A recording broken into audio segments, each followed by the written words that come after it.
in a big, in Sheffield, I'm sure that you have like 30 seconds of attention at best. My theory, again, is that you should go to the smaller industry events to hunt for the big fish, and go to the big ones to go after the small guys.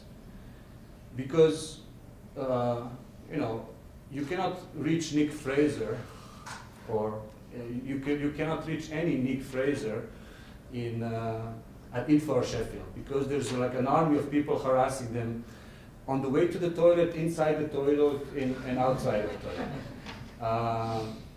But in a dead Czech town in the middle of autumn, you know, in the provincial deserted town which happens to host a film festival, Nick Fraser is nobody. And nobody is kind of, you know, he can walk like 2 streets and nobody will pay attention to him. So then if you just happen to run into him, you say, oh, let's go to this bar, and you spend the afternoon drinking beer with him.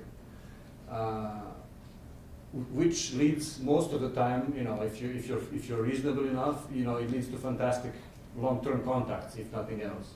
So I made my best contacts in these small events, but then you go to the big ones, the hectic ones, like ITFA with 2,000 industry guests, and there you will never get a chance to speak to these people. You'll say, oh yeah, hi, ciao.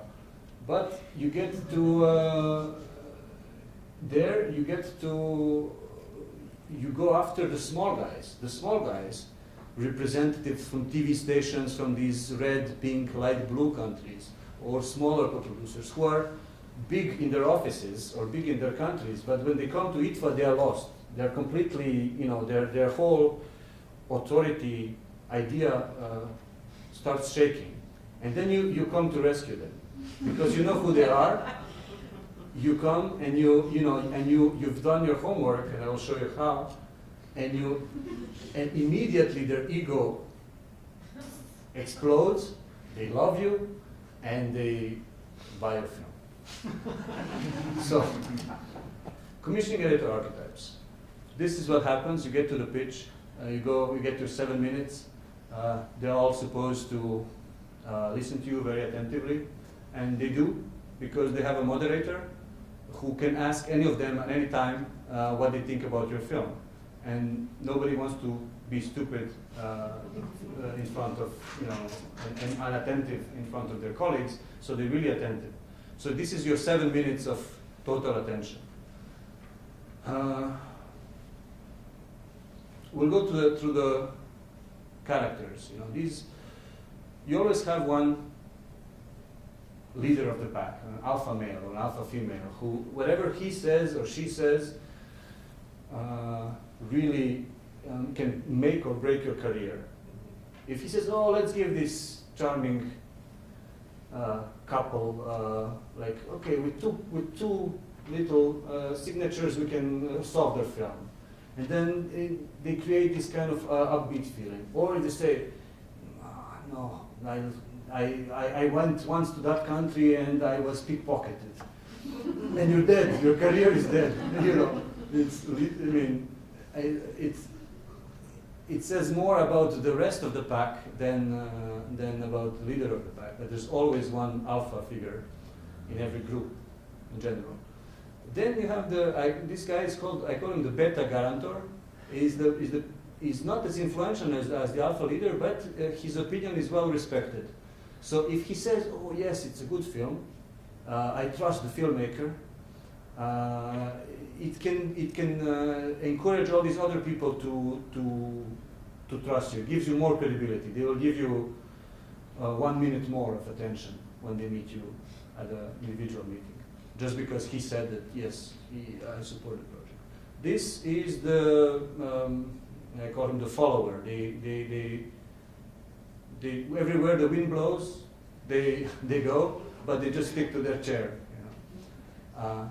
On the other hand, this is the dissident. He always, you know, says something against the pack. And my caricaturist was wonderful. He drew this little paper boat, the owl. That describes it. That describes it all. but very, very brave, because these people have their own opinions. Sometimes they just do it to, as a kind of attitude thing, but sometimes it's a very brave opposite voice to the common opinion. The next one is the structuralist. They always worry about the structure of the film. This is the ombudsman. He's worried about his audience. Will my audience get it? What is there for my audience? He's being totally disrespectful of us as an audience. He really treats us like idiots and really pushes people to do ridiculous things with their films in order to protect the audience. This is the petty pre-buyer. Petty pre-buyer means he buys films for petty cash, like for like very small amounts, but he buys a lot of films. He buys a lot of films for little money, which is okay. I mean, if you get 500 euros from Estonia, it's great. I mean, you get seen, it's a small country, and many people will see it on television. 500 euros is big money. But he gets especially interesting if he's coming from a new European country, which brings additional media points in your application for media funding, in which case he upgrades to become a media fertilizer. Here, this is a media logo. So he kind of fertilizes your project with extra co-production points, and this media system of funding, it's based on points. Everything is quantified, and one of the things that are quantified is the participation of different countries in different countries from your how you manage to engage different countries to work together. And the newer countries, the newer they are, the newer members of the EU they are, the more points you get. So Estonia, or now next Croatia, will bring more points than Germany, almost. Even though like the contribution is irrelevant. So even though they bring Estonia was a big one for a while. So if they bring 500 euros for your film as a pre-buy, that may lead to 50,000 euros of European money, of media money. That's why they are. And also it's cool, I like to negotiate, for 500 euros. It's, it's respectful, kind of. It's, this guy is the aspiring assistant. He dreams to be there one day, and or to be in the chair of his boss. But and one day he will really be in a position of power. But he's usually, for now, he's being sent to an industry event after, for example, 3 editions. The big boss doesn't want to go there anymore. It's bothering him. Like, oh, it's repetitive. I don't want to go to this town in January. Boring, bad hotel. And he sends the assistant. But it's good to get to know the assistant, because they're much more accessible than the big boss. And because they have their weakness that you can exploit, not only one, but several. And you will become their, if you become the friend now, by the time they become big bosses, you will be an old friend of theirs. And you'll have like this good access to them. And in the meantime, if you want to get to the big bosses, you'll never reach the big boss, but you can reach these guys. Next to them is it's the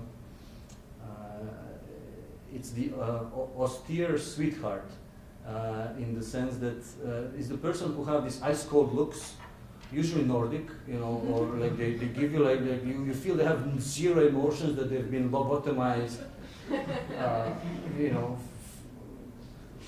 forever. But then you talk to them after, like they show no emotions, but when you talk to them afterwards, they're the most sympathetic, most human-loving, most emotional, most understand cinema. They're like incredible. So the facial expressions don't mean much. On the opposite is these frigid smileys who smile all the time. They sit on tons of money, but they never give you anything. The silent sleeper is a word borrowed from terrorist terminology, and it implies people who keep quiet all the time, and you never know if they're quiet because they feel sleepy or they're not interested, or they're thinking. And every once in a while they would come with some explosive comment, and everybody says, "Oh." But you don't expect them to say something all the time, but once in a while, the silent sleeper.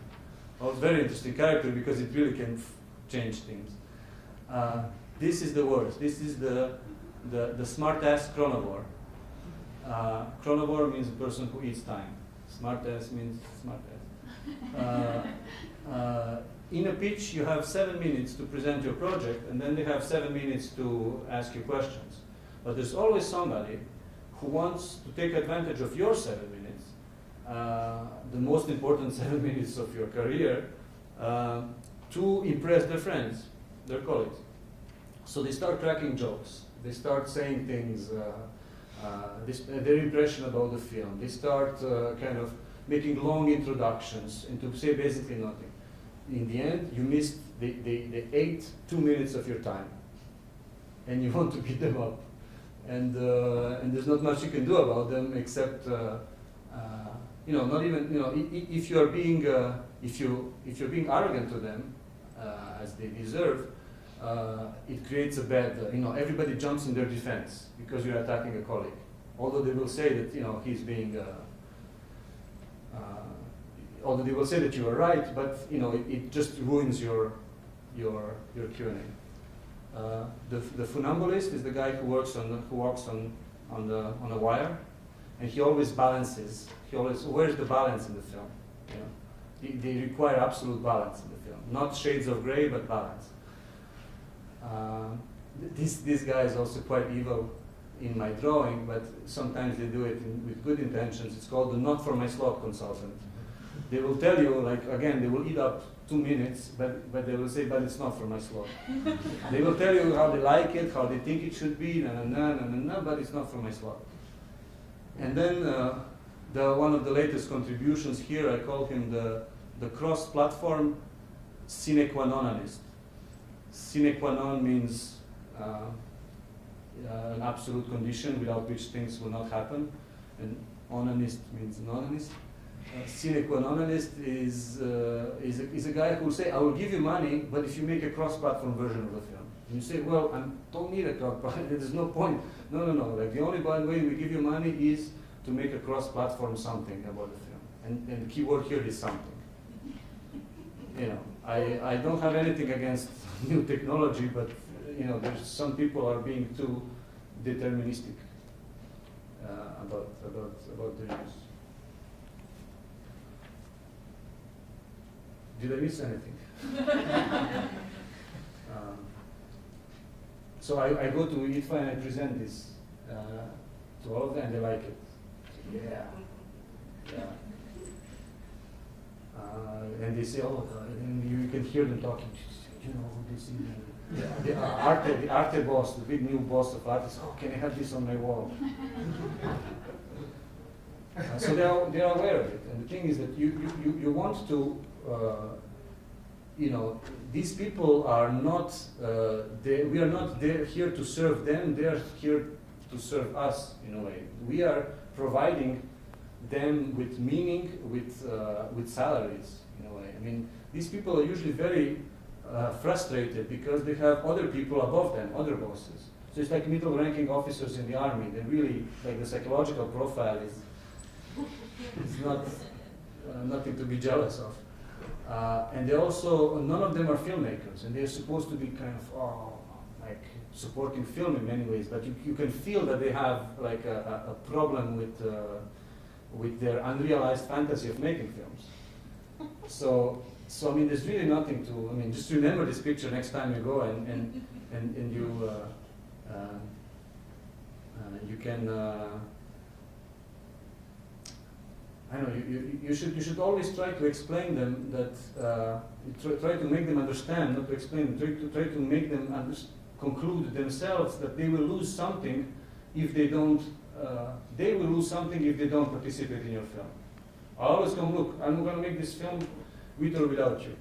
If you come, it's a lot of fun. Making this film is a lot of fun, so if you come, you're welcome, and it will be fun for you too. If you don't, And in the end, and I always downplay the importance of the whole thing. I make jokes about, they know that everybody knows that I made this, so they know that I'm observing them kind of all the time.